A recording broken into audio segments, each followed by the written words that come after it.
किसी एक तीर्थंकर की स्तुति को वंदना कर्म कहते हैं और 24 तीर्थंकरों की स्तुति करना स्तवन कर्म कहलाता है।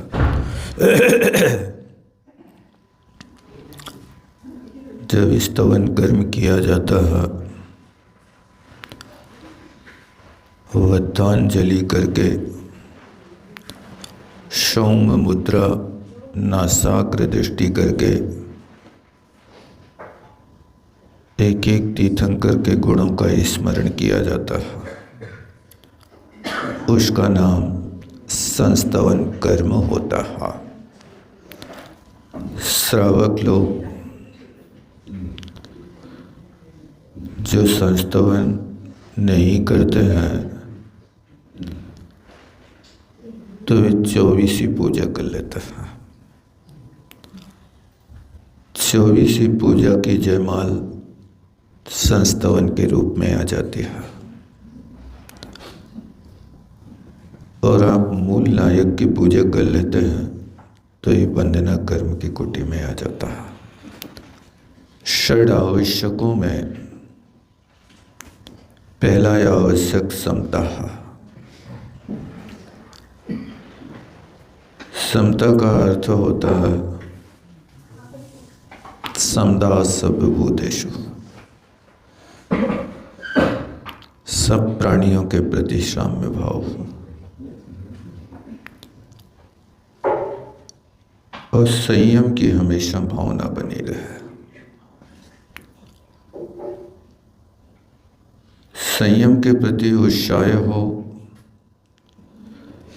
संयम की भावना से मुक्ति नहीं होना चाहिए। कई लोग कहते हैं कि व्रतों में दोष लगता है। भैया,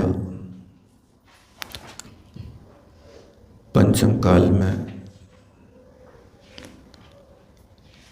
भगवान महावीर स्वामी के मोक्ष जाने के बाद और हैराश होता गया तो इस समय के व्रत दोष तो लगना है। तब तो 3 बार प्रतिक्रमण करता है। जैसे मिट्टी के मकान में जितनी बार झाड़ू लगाओ उतनी बार थोड़ा ना थोड़ा कचरा निकलता रहेगा। कभी ऐसा नहीं होगा कि झाड़ू लगाने पर कचरा ना निकले। इसी तरह पंचम काल में कितना संभाल के रखो, कहीं ना कहीं तो चित स्वभावात् विचलनम, नियम सार में प्रमाद की परिभाषा बनाई। चैतन्य स्वरूप से विचलित हो जाने का नाम ही प्रमाद है। तो संयमी शुभ भावना, संयम की पवित्र भावना रखना और दोष लग जाए तो मिच्छा में दुक्कड़म, कहने में प्रमाद नहीं रखना और आर्त रौद्र ध्यान का परित्याग करना।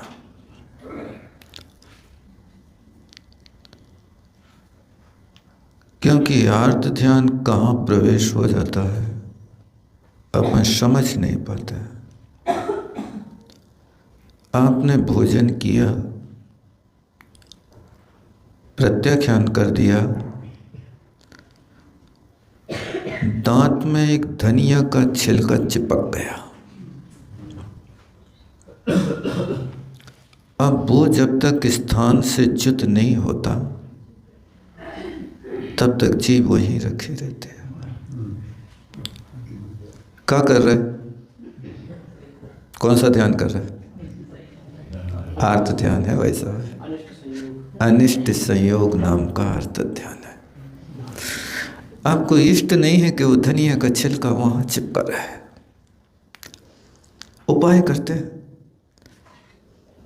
जीभ बार बार पुरुषार्थ करती है लेकिन नहीं हटता, तो लठिया लेके आता है, निकल बाहर, यहाँ रह नहीं सकता। क्या है वो, इतनी लंबी सींख है तो उसमें कोई लट्ठे थोड़ी डालेगा। तो दांत में तो इतना ही स्थान है कि आप उस लकड़ी को डाल सकते हो। ये आर्त ध्यान, अनिष्ट संयोग, ऐसी छोटी छोटी सी चीज़ों को लेकर के आर्त ध्यान की प्रवृत्ति का काल ज़्यादा है। अनिष्ट का संयोग हो जाए, आपकी इष्ट व्यक्ति से आपकी परिचर्या करते हुए यदि आपका चश्मा यहाँ रखना था और यहाँ रख दिया तो कसाय भड़क गए। तुम बिल्कुल ध्यान नहीं रखते। ये भी अनिष्ट का संयोग बन गया तुम्हारा, और तुम दूसरे क्षण कह रहे हम तुम्हारे बिना तो नहीं रह सकते। ये परिणति देखो व्यक्ति के, उसी वस्तु में क्षण भर में आर्त ध्यान कर रहा और आर्त ध्यान का पैटर्न बदल गया, तुम्हारे बिना नहीं रह पा रहे। ये इष्ट संयोग जुटाने में लगा है, बातें दे रहा है, और तुम हमें परेशान करते हो। ये अनिष्ट संयोग आर्त ध्यान हो गया। इनकी परिणति समझो, परिभाषा समझो। इसी तरह वेदना जन आर्त ध्यान, वेदना हो रही है तो आचार्य श्री से कहते थे कि बहुत तकलीफ है, फुड़िया हो जाए। तो उनका एक फार्मूला था, क्या कहते थे, ना हाथ लगाओ ना मन लगाओ। क्या, ना फुड़िया में खुजली में हाथ लगाओ और ना मन लगाओ, बस यही दवाई।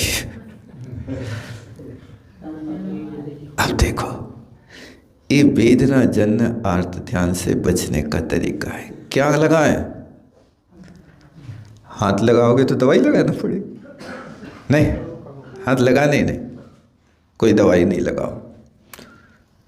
मन नहीं लगाना, कहाँ मन लगाए, तुम्हारे लिए जो सबसे अच्छा काम हो वहाँ मन लगाओ। तुम्हें लिखने में मज़ा आता है, लिखो। चिंतन नहीं आ रहा है तो नकल करो। नकल लिखने में मन नहीं आ रहा तो भजन लिखो। कछु न कछु उपयोग बदल लो, जिसमें तुम्हें अच्छा लगे वो। ये नहीं कर पा रहे तो माला फेर लो, माला नहीं फेर पा रहे तो पुस्तक पढ़ लो, पुस्तक नहीं पढ़ पा रहे तो कोई दूसरे व्यक्ति हो, तुम बैठो हो तुम्हें प्रवचन सुना रहे,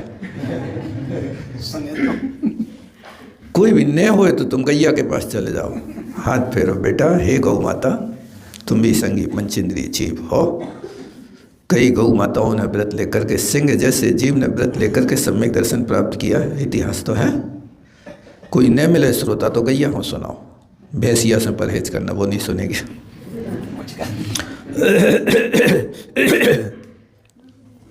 ये आर्त ध्यान से बचो।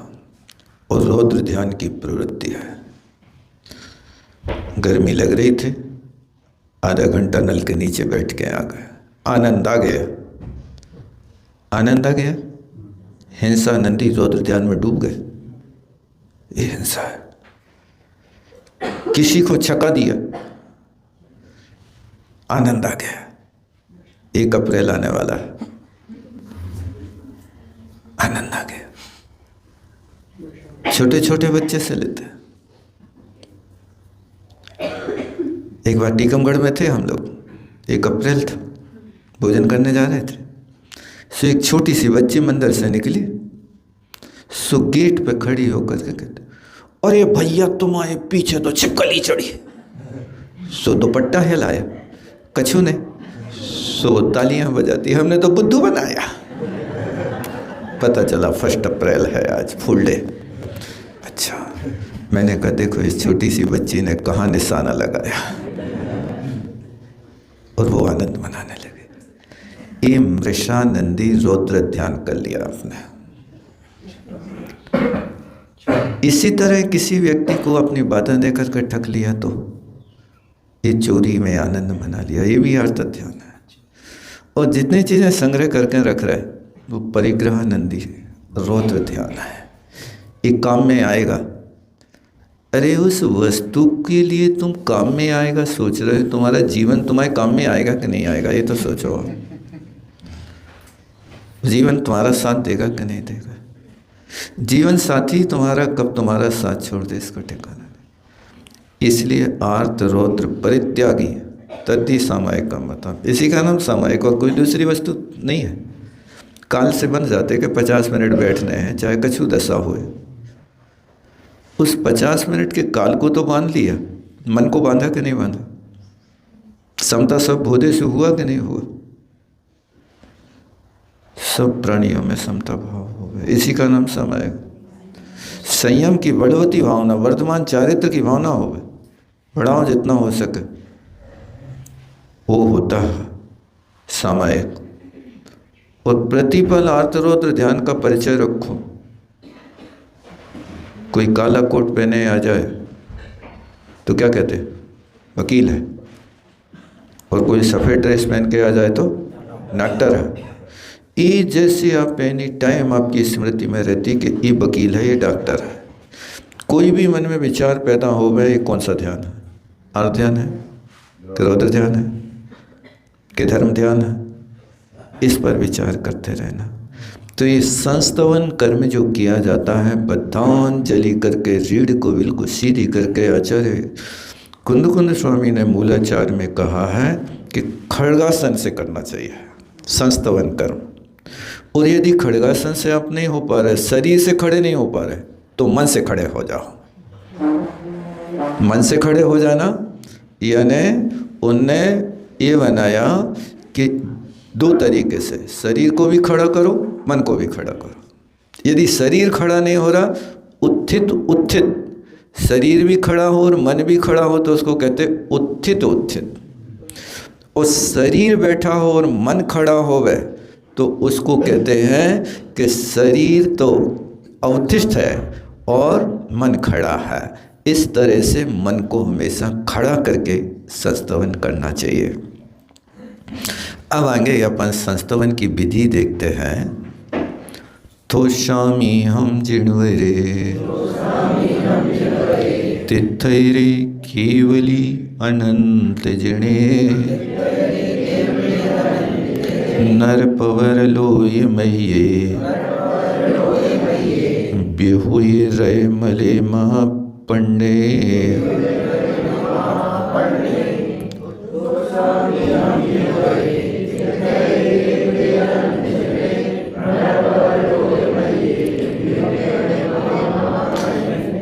जिणवरे अहम थोशामी, हम का अर्थ अहम है। अहम माने मैं, थोशामी स्तवन करता हूँ। किनका करता हूँ? जिणवरे, जिणाणाम बरा जिणवराहा तान, उन जिणवरों की वंदना करता हूँ। तिथैरे, तीर्थकरों की वंदना करता हूँ। जिनवर और तीर्थंकर, जिनवर जो होते हैं जिनने कर्मों को जीत लिया वे जिनवर हैं। और तीर्थंकर वे हैं कि जिनके तीर्थंकर नाम कर्म का उदय हो गया है, वे तीर्थंकर हैं। चूँकि अंतरंग गुणों से सब एक हैं, घातिया कर्म का क्षय करके केवल ज्ञान प्राप्त किया है। बस इतना है कि तीर्थकरों के माध्यम से तीर्थ की प्रवृत्ति चलती है, धर्मोपदेश होता है, ये तीर्थकर हैं। केवली अनंत जिने, केवली भगवंतों के मैं स्तवन करता हूँ, अनंत जनों की वंदना करता हूँ। और नर पवर लोए, नर पवर लोए माने मनुष्य लोक में। मनुष्य लोक कहाँ तक है? प्रांग मानसोत्रान मनुष्या, जहाँ तक मनुष्य होते हैं वो मनुष्यों की सीमा बॉर्डर बनाने वाला एक पर्वत है, उसको मानसोत्तर पर्वत कहते हैं। तो ये नर प्रवर लोक कहलाता है। 2.5 द्वीप में जितने भी जिनवर हैं, तीर्थंकर हैं, केवली हैं, अनंत जिन हैं, उनके मैं मह्ये माने पूजा करता हूँ, अर्चा करता हूँ। और जो कैसे हैं? बिहुए रय मले, विधूत मैंने उड़ा दिया है कर्म रूपी मलों को जिनने, उसको बिहुए रय मले। रज को यहाँ रय कहा जाता प्राकृत में, और विधूत के लिए यहाँ बिहुई कहा जा रहा था के स्थान पे हा का प्रयोग किया जाता है। इसलिए बिहुई रय मले, जिनने रज मल, रज कौन सा है? कर्म रूपी मल। और देखा जाए तो रज कुछ कर्मों की संख्या है, अरि रज रहस विहीन। तो यहाँ पर ज्ञानावरणी दर्शनावरणी कर्म की रज संज्ञा है और मोहिनी कर्म की अरि संज्ञा है, और रहस्य अंतराय कर्म को कहते हैं। ऐसे कर पढ़ते ना, अपन स्तुति करते कि नहीं करते? कौन से? सकल गे ज्ञायक तदपि निजानंद रश्लीन शो जिनेन्द्र जयवंत नित्य अरि रज रहस्य विहीन। भी कौन है? ये भगवान हैं जिनने ज्ञानावरणी दर्शनावरणी रूपी रज को उड़ा दिया। अरि माने मोहिनी कर्म और रहस्य माने अंतराय कर्म। ऐसे चार घातिया कर्म को जिनने नष्ट कर दिया, ऐसे उन जिन परमात्मा को मैं स्मरण करता हूँ, वंदना करता हूँ। ये स्तुति छोटा समय सार है, बहुत प्यारी स्तुति है। सकल गे ज्ञायक तदपि निजानंद रसले सो जिनेन्द्र जयवंत जिरहस। ये बहुत अच्छी चीज़ उसमें लिखी है। तो ये बिहुल रहे मले और महापुण्य जो महात्मपने को प्राप्त हुए हैं, महान वही होता है जिसने अनुजीवी गुणों को प्राप्त कर लिया है, वो महापुण्य कहलाता है। लोयस जोय यरे धम्मं तीर्थंकरे जिणे वंदे अरहन्ते कित्तिस्से चौवीशं चैव केवलिनो।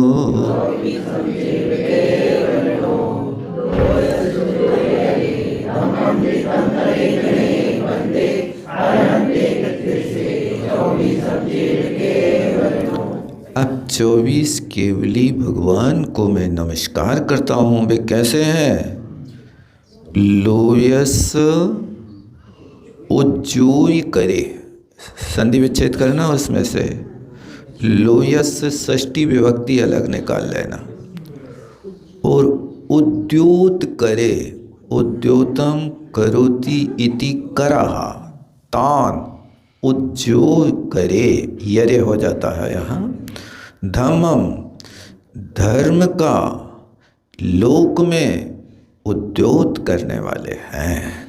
कैसे हैं वे? परमात्मा धर्म का प्रकाश करने वाले हैं। वे तीर्थंकर परमात्मा होते हैं। अपन भी देखो धर्म का उद्योत कर रहे कि नहीं कर रहे? जितना हो सके धर्मात्माओं को तैयार करना, किसी को दुत्कारना नहीं, सत्कार सबका करना। क्योंकि दुत्कारने से धर्मात्मा नहीं बनते हैं, धर्म से दूर हो जाते हैं। इसलिए धर्म वही होता है जहाँ पर वास्तव में एक दूसरे के प्रति मोक्ष मार्ग में सहायक होते हैं, एक दूसरे के प्रति वात्सल्य का भावना होता है। वात्सल्य होना चाहिए, वासना नहीं होना चाहिए। वासना दुर्गति का कारण है और वात्सल्य जो होता है वो मोक्ष मार्ग का अंग है। इसलिए ये वात्सल्य होना चाहिए, एक दूसरे के साथ सहयोग करने की एक आदत डालना चाहिए। लोयस जोय, क्योंकि ये भी एक नियम है कि ददातु यद्दु यस्यास्ति सुप्रसिद्ध मिदम बचा, इदम बचा प्रसिद्धम। ये शब्द प्रसिद्ध है। आप जो देंगे वो आपको मिलेगा। आप नफरत देंगे तो नफरत मिलेगी। आप खुशियाँ प्रदान करेंगे तो आपको खुशी मिलेगी। क्या दान कर रहे हैं आप? इसलिए किसी ने लिखा, परिश्रम करो चुपचाप, अपनी अकल अपने पास। क्या? परिश्रम करो चुपचाप, अपनी अकल अपने पास। खुशियाँ बांटो आस पास, नफरत कभी ना आए पास। खुशियाँ बांटो आस पास, नफरत कभी न आए पास। पापों से तुम सदा उदास, देव शास्त्र गुरु अपने खास। यदि खास है तो देव शास्त्र गुरु है, और पापों से तुम सदा उदास, उदासी बनी रहे। उदासीन तो हो गए। उदासीन का अर्थ क्या होगा? उदासीन का अर्थ आप ऊपर तो उठ गए, लेकिन जिससे ऊपर उठना था उससे नहीं उठे। वो उदासीनता तभी होती है जब पापों से तुम सदा उदास, देव शास्त्र गुरु अपने खास। और कोई दूसरा खास है ही नहीं। मंगल है तो वे ही है, उत्तम है तो वे ही है, शरण है तो वे ही है।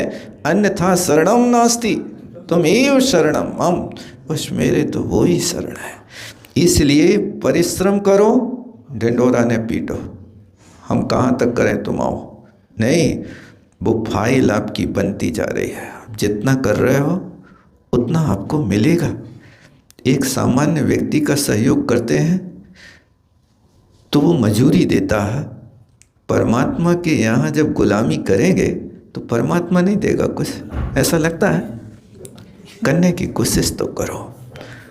एक बार आचार्य श्री कुंडलपुर में थे, तो वहाँ पर आचार्य महाराज कब तक भटकाओगे, कब तक द्वार में खड़े रहे लाइन लगा के, जल्दी करो, क्यों देर कर रहे हो? तो उनने कहा, भैया पड़े रहो दरबार में, धक्का धनी के खाओ, एक दिन ऐसा आएगा स्वयं धनी बन जाओ। दरबार में पड़े तो रहो, तो घबराओ तो नहीं, क्योंकि दरबार की तो एक ऐसी विशेषता है कि इसके निकट आते ही व्यक्ति के लिए शांति का अनुभव होने लगता है। इसलिए वो धक्का धनी के खाओ, वो धक्का दे के मारे तो भी तुम घर में घुसने की कोशिश करो, तभी उसको धन मिल पाए, नहीं तो धक्का मार के तो दुनिया भगा ही रही है। तो यहाँ से धक्का लगे तो भी आप भगो ने, तभी रत्नत्रय की निधि मिलेगी, और भग गए बेटा तो कछु ना मिले। धक्का धनी के खाओ, एक दिन ऐसा आएगा। कितने दिन धक्का मारो, एक दिन तो मन में होगा, चलो यार बेचारा इतना लगा है तो ले लो। होता ना ऐसा। कई लोग दाता ऐसे होते हैं कि उनसे मना करो कि नहीं लेने नहीं लेने नहीं लेने, लेकिन वे चम्मच बिल्कुल खड़ी करे रहे, तुम ले लो कोई बात नहीं। अब जब ज़्यादा देर हो जाए, वो लग रहा हो कि जब दाता थका ही नहीं रहो आए, तो अपन अफरे की ब्यारी और कर लो भैया। अफरे की ब्यारी समझते ना, पेट तो भरा, लेना नहीं है, लेकिन अब दाता मान ही नहीं रहा है। तो इसी तरह वहाँ पर भी लेने वाला जब रूठ ही गया कि हमें दीक्षा लेने ही है, तो एक ना एक दिन तो सोचना ही पड़े उनको। इसी तरह यहाँ पर भी लगाना, तो परिश्रम करो चुपचाप, अपनी अकल बिना मांगी सलाहने दो। कभी कोई मांगे तो उसके लिए देख लो कि ये व्यक्ति है योग्य के नहीं है। इसलिए जो बिना मांगी सलाह देने लगते हैं ना, उनकी कोई कीमत नहीं होती है। इसलिए कभी भी किसी को बिना मांगी सलाह नहीं दो, नहीं तो तुम्हारे वचन जो हैं निरर्थक होंगे। वचनों को भी संभाल कर रखो। वचन भी प्राण है, 10 प्राणों में एक प्राण है कि नहीं है? अब तुम अपने प्राण खो और वो कानों पे से खोए, ये कहाँ की समझदारी है? तुम अपने प्राण कमा रहे कि नहीं कमा रहे? अपनी भाषा समाप्त कर रहे कि नहीं कर रहे? कोशिश करो, कहो उसी से, जो सुने खुशी से, और जो ना सुने हाथ जोड़ो, पिंड छोड़ो। क्या करना, दुनिया दो रंगी है, अपन को क्या लेना देना। इसलिए परिश्रम करो चुपचाप, अपनी अकल अपने पास। अपनी अकल का प्रयोग अपने लिए करो ना। आप अपनी अकल दूसरों को फ्री में क्यों बांट रहे हो? क्यों बांट रहे? उपयोगिता हो तो बांटो।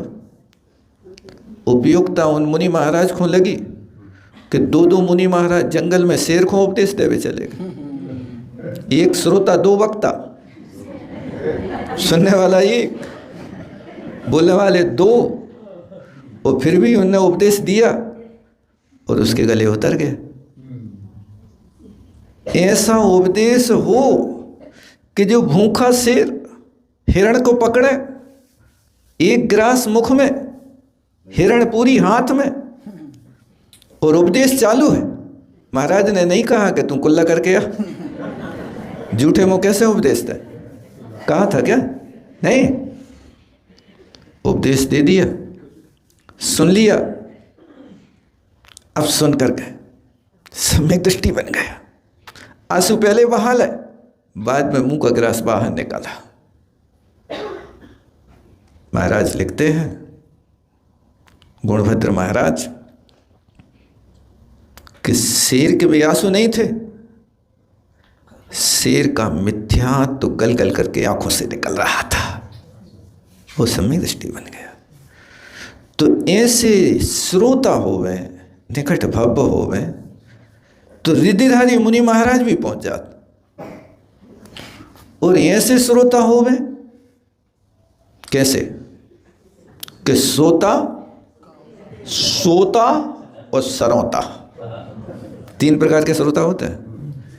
एक तो दिल से सुनता है, कभी तृप्त नहीं होता, तुम तो सुनाते जाओ, अभी तो समय नहीं हुआ, अभी तो बहुत कम हुआ। और एक कहता कब तक चल है। और एक व्यक्ति आता है, सब बढ़िया यहाँ बैठ के घुर्राटे लेता है। अच्छा, इसी से भी एक बार एक व्यक्ति ने कहा, आचार्य महाराज, हम बड़े परेशान हैं, आपके प्रवचन सुनते हैं तो नींद आ जाते है, और पत्नी के वचन सुनते हैं तो नींद भग जाते है, बड़ी समस्या है। अच्छा, सी ने कहा ठीक, तुम यहाँ आ जाया करो, सोते ही रहा करो, क्योंकि नींद भी साता वेदनी के उदय में आती है। साता का उदय हो तो नींद नहीं आती। कम से कम तुम्हारे वहाँ घर से यहाँ आने पर सुख की नींद ले लेते हो इतनी देर के लिए, तो तुम्हें सुखी होने का अनुभव होता है ना। कोई बात नहीं, यानी नींद भग रही, असाता की उदीर्णा। पत्नी के वचन सुन के नींद उड़ रही है, यानी असाता की उदीर्णा चालू हो गई है। और गुरु के वचन सुन के यदि नींद आ रही है तो समझ लो साता की उदीर्णा हो रही। तुम रोज आया करो और बैठा करो, तुम न सुन हो लेकिन सभा तो भरी भरी लगे, ऐसा भी तो होता है। खैर, यहाँ पर अपन आगे चलते हैं। इतनी 6 चीज़ों को लेकर याद रखना। कौन सी 6 चीज़ें हैं? परिश्रम करो चुपचाप, अपनी अकल अपने पास, खुशियाँ बांटो आसपास, जैसे बने तैसे सामने वाले व्यक्ति को खुश रखने की कोशिश करो। धन धरती जो मुख से मांगे सो सब दे संतोष है। कोई धन से खुश हो रहा तो धन दे दो, कोई धरती मांग रहा तो धरती दे दो, कोई भोजन मांग रहा तो भोजन दे दो। कोई कह रहा कि तुम्हारी थाली के रसगुल्ले खाने, हमें और नहीं खाने, ले भैया हम कल खा लें, आज तुम खा लो। सबको संतोष करने की कोशिश करो, खुशियाँ बांटो आसपास।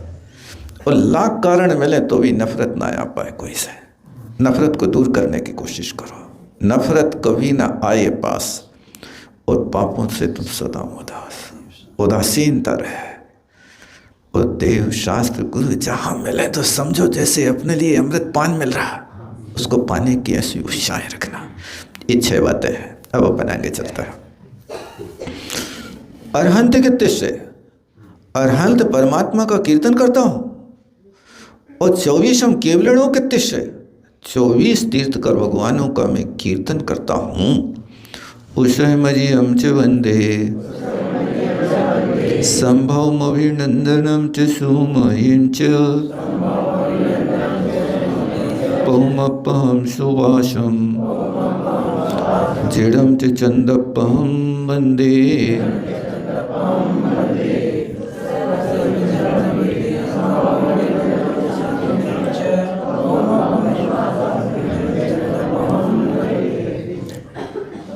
उत्सह लिखा कि उषह लिखा? आप लोग क्या बोल रहे हैं? उत्सह बोल रहे हैं कि उषह? हाँ उषह। कहीं आवाज़ ऐसी आई जैसे उषह बोल रहे हैं। उषह वंदे, देखो वंदे क्रिया है ना, आगे उसको लगाना। मैं ऋषभनाथ भगवान की वंदना करता हूँ। अजियम वंदे, अजितनाथ भगवान की वंदना करता हूँ। संभवनाथ, अभिनंदनाथ, सुमयीनाथ, ये वंदे क्रिया सबके साथ लगाना, 24 तीर्थंकरों के साथ लगाना है ना। संभवनाथ की वंदना करता हूँ, अभिनंदनाथ भगवान की वंदना करता हूँ, सुमतिनाथ भगवान की वंदना करता हूँ, उपमपहम पद्मप्र भगवान की वंदना करता हूँ, सुपासम सुपार्श्वनाथ भगवान की करता हूँ, और चंदपाहम जिड़म वंदे, चंद्रप्रभु भगवान की वंदना करता हूँ। नीचे पद्मप्रभु सुपार्श्वनाथ चंद्रप्रभु, यहाँ इस बंदे लगाना। बंदे क्रिया का कर्ता कौन होगा? अहम बंदे, मैं वंदना करता हूँ।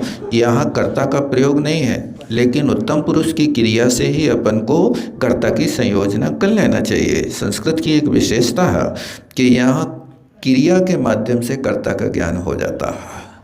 अहम बंदे, ये उत्तम पुरुष की क्रिया का ही प्रयोग होता है, वहाँ उत्तम पुरुष होगा। और देखो इसमें ध्यान रखना कि अपने लिए हमेशा उत्तम पुरुष की क्रिया होती है, माने मैं अपने आप में उत्तम हूँ, इस संस्कृत की विशेषता है। मैं अपने आप में उत्तम हूँ, अन्य नहीं हूँ। उत्तम या प्रथम एक ही बात है। देखो ये आपके इंग्लिश में उसको फर्स्ट पर्सन कहते हैं। यहाँ पर उत्तम पुरुष का अर्थ है कि जब अस्मद शब्द का प्रयोग करें तो उत्तम पुरुष की क्रिया का प्रयोग होगा, युष्मद शब्द का प्रयोग होगा तो मध्यम पुरुष की क्रिया का प्रयोग होगा, और हम और तुम के अलावा कोई होगा तो थर्ड पर्सन यानी अन्य पुरुष का प्रयोग किया जाता है। ये यहाँ लगाना। तो यहाँ पर इनकी वंदना कर ली। तो ये बंदे क्रिया के माध्यम से देखो अहम ऊपर प्रयोग किया था, ऊपर के कर्ता से लेके आना, क्योंकि मैंने स्वयं ने संस्तवन प्रारंभ किया है। तो ये जगह जगह बंदे करेंगे, लेकिन उस अहम को सबके साथ लेकर के चलना। सूर्यम च पुपयंतम सीयल सेयम च वासुपुज्यंच विमलमणंतम भैवम धम्मं संतिं च वन्दामि कुन्तुं च जिणवरिन्दं हरं च मल्लिं च सुभयं चरणमिं वन्दामि रेट्टणेमिं तैपासं बड्डमाणं च।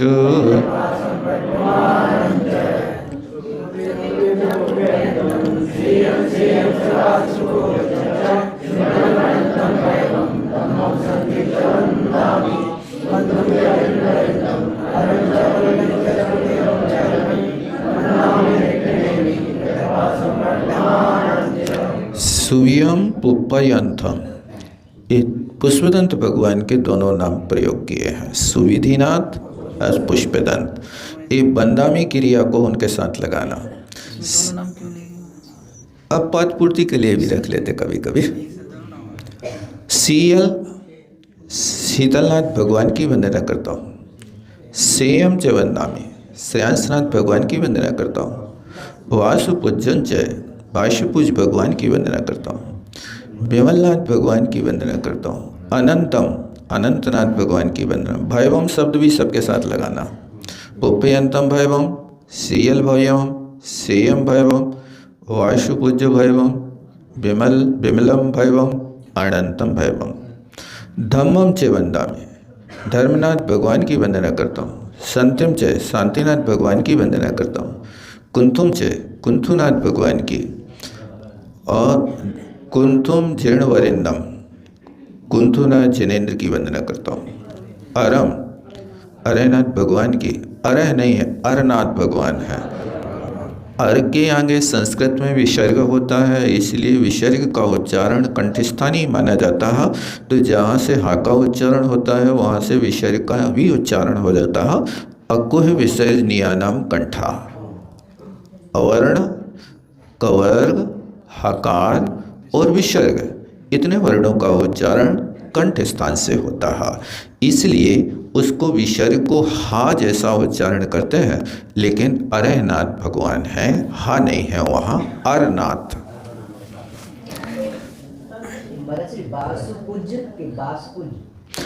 प्राकृत में है, यहाँ पूज्य का दीर्घ का प्रयोग नहीं किया जाता। वासु पूज्यम च, बसु नहीं, बासु, वासु दीर्घ है, वासु पूज्य।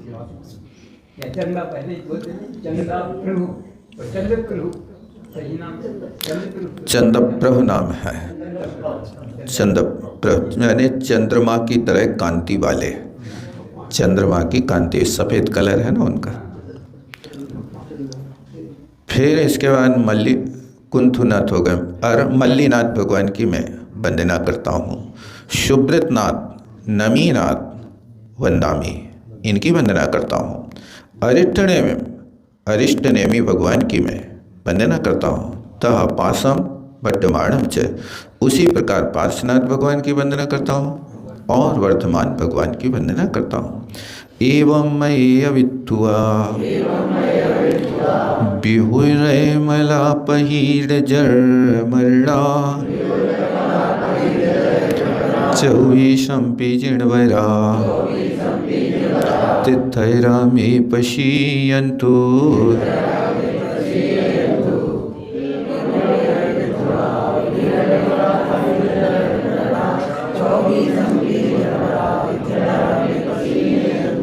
एवं मयि अभित्थुआ, इस प्रकार मेरे द्वारा ये 24 तीर्थंकर इस स्तवन को प्राप्त हुए हैं। वे कैसे हैं? बिहोय रैमला, जो कर्म रूपी मल से रहित है, और पहीर जर मरना, और जन्म मरण से भी रहित है। यानी 2 कर्म हो गए यहाँ, एक हो गया द्रव्य कर्म और एक हो गया नो कर्म। जन्म मरण से रहित है यानी शरीर से रहित है, तो जन्म मरण से रहित होना, नो कर्म से रहित करना, और वहाँ पर जो रयमला भी हुई, ये ज्ञान वर्णादि कर्म मलों से रहित करना। क्योंकि कर्म कितने प्रकार के होते हैं? द्रव्य कर्म, भाव कर्म और नो कर्म। ऐसे 3 प्रकार के कर्मों से भी रहित हैं। ऐसे 24 जीर्णवरा तिथैरा मे पश्यन्तु, वे 24 तीर्थंकर जिन पर भगवंता मेरे ऊपर प्रसन्न हो, उनकी मैत्री कृपा हो। इस प्रकार से देखो, हास्य कर्म, चूँकि यदि हास्य कर्म का उदय होता तो वंद का कारण होता, और हास्य में यानी प्रसन्नता होती है तो पुण्य वंद का कारण होता है। इसलिए प्रसन्न हमेशा रहना चाहिए। प्रसन्न रहेंगे तो आपके पास पुण्य प्रकृति का हमेशा बंध होगा, और हमेशा आप मुंह लटका के रहेंगे, टेंशन में रहेंगे, तो पाप प्रकृति का बंध होता है। इसलिए ये भी अभ्यास करो कि हाथ में मोबाइल हो या ना हो, स्माइल जरूर होना चाहिए। है? मोबाइल रखना नहीं भूलते हैं, लेकिन स्माइल पता नहीं कहाँ गुम जाती है। इसलिए वो बहुत अच्छी औषधि है, क्योंकि प्रसन्नता के कारण दूसरे लोगों को भी लगता है कि दुनिया के सबसे बड़े शहंशाह तो यही है। जहाँ प्रसन्नता है, खुशी है, वे सबसे बड़े रईस हैं। और रईस होकर के भी मुंह लटका है तो समझना कि दुनिया के सबसे बड़े गरीब जयी व्यक्ति हैं, क्योंकि इनके पास बिना पैसे के चेहरे को सजाने वाली फेशियल से इतनी सुंदरता नहीं लगती है जितनी मुस्कान से सुंदरता लगती है। आप एक मुस्कान देख कर के देखो, कुत्ता भी तुम्हारे पीछे लग जाएगा। नहीं होता। और एक बार डांट करके देखो तो विभीषण रावण को छोड़ के चला जाएगा। इसलिए हल्के को कभी हल्का मत समझना, हल्के को कभी हल्का मत समझना, क्योंकि रावण का भाई हल्का था लेकिन हल्के ही ने उनको जमीन में गिरा दिया। इसलिए कहा हल्के को कभी हल्के में मत लेना, हल्के को कभी हल्के में मत लेना। वही हल्का तुम्हारे हलकारे का पटवारी बन जाए तो हला के रख देगा। इसलिए उसको कभी हल्के में मत लेना।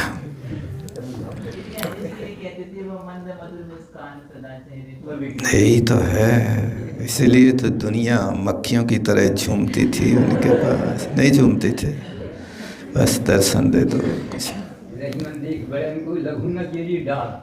जहाँ काम आगे से ही कहा करे करवा। यही तो है भैया। कितने बंदे मैया ये दे लोग उत्तमा जिणा सिद्धा आरोग्यणान लाहम दिंतु समाहिम चमे वोहिम।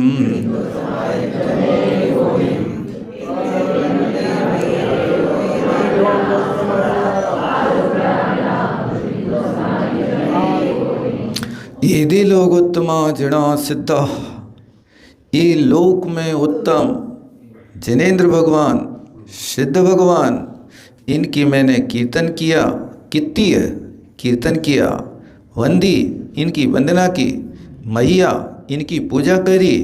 अब वंदना, कीर्तन और पूजन से परमात्मा तुम प्रसन्न हुए हो, तो आरोग्य, मुझे आरोग्य प्रदान करो।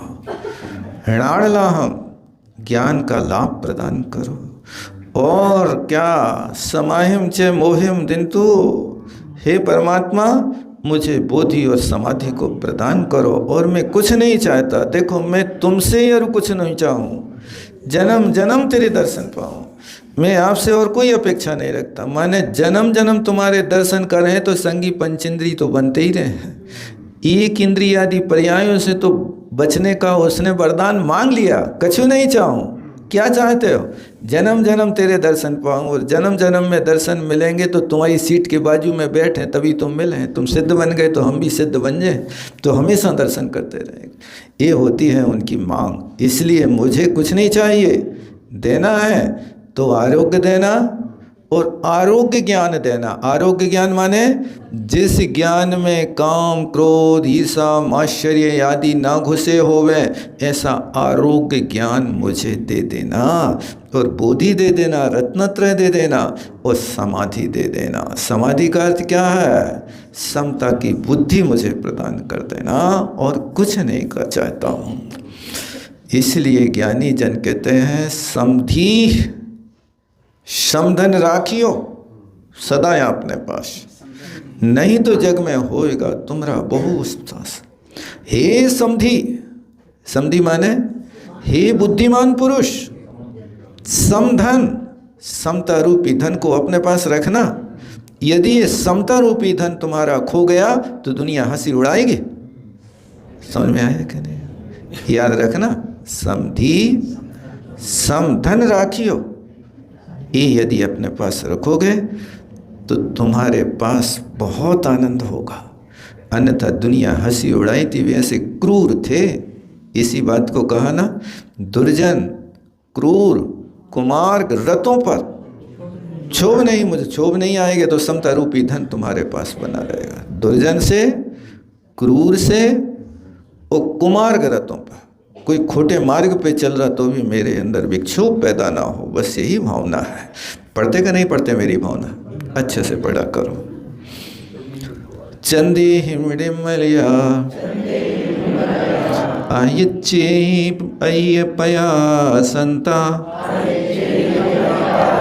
सायर्म्यो गंभीरा सिद्धा सिद्धिं मम दिशन्तु।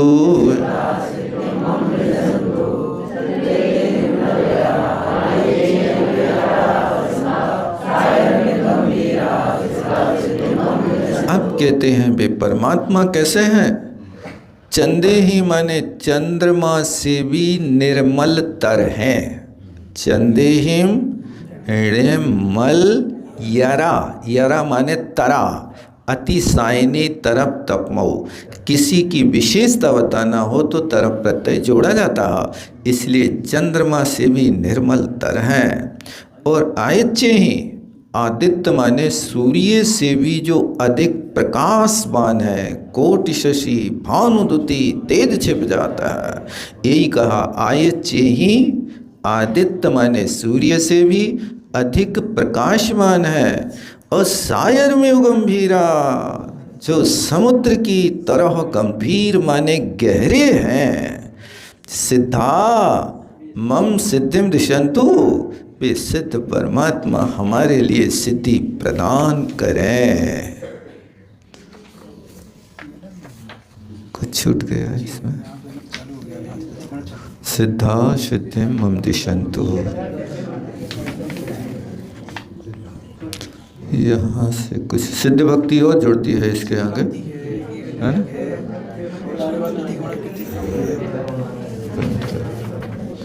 इसमें कुछ पेज छूटे हैं, विषय छूटे हैं।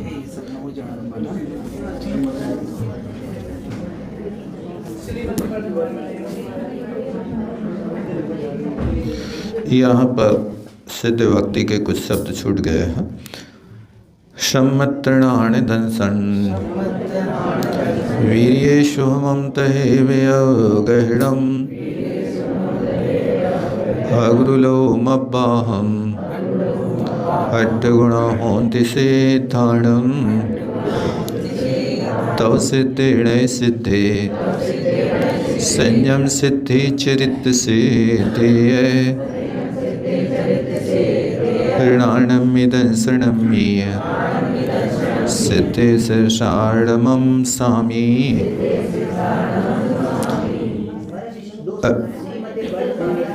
अच्छा, सब पुस्तकों में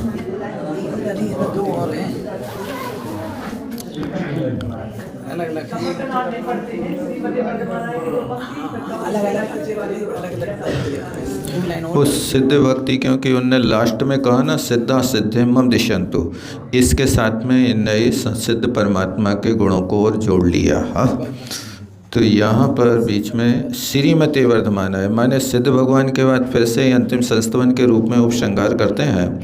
श्रीमते वर्धमानाय नमो नमित विषय यदि ज्ञानांतर गतम भूत्वा त्रैलोक्यम घोष पदायते।